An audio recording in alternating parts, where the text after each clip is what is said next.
शिवसेना उद्धव बाळासाहेब ठाकरे पक्षाच्या उपनेत्या सुषमा अंधारे आपल्यासोबत जोडल्या गेलेल्या आहेत। ताई, काय पहिली प्रतिक्रिया आहे? महिनाभरानंतर कोरटकरच्या मुसक्या आवळण्यात आलेल्या आहेत। आता कोल्हापूरमध्ये हजर करण्यात आलेले आहे जुना राजवाडा पोलीस स्थानकात। पोलिसांनी या मुसक्या आवळलेल्या नाही। महाराष्ट्र पोलिसांनी उलट 1 महिन्यापर्यंत प्रशांत कोरटकरला शक्य तेवढा प्रिव्हिलेज देण्याचा प्रयत्न केला आहे। ही जी काही कारवाई केली ती तेलंगणा पोलिसांनी केलेली आहे।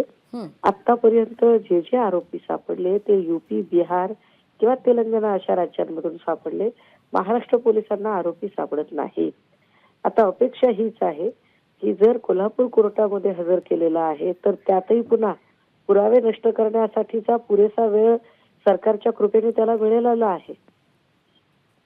पण आता अजून पुन्हा त्याची मदत होऊ नये। लोकशाही मराठी ऐका, पहा, जागरूक रहा।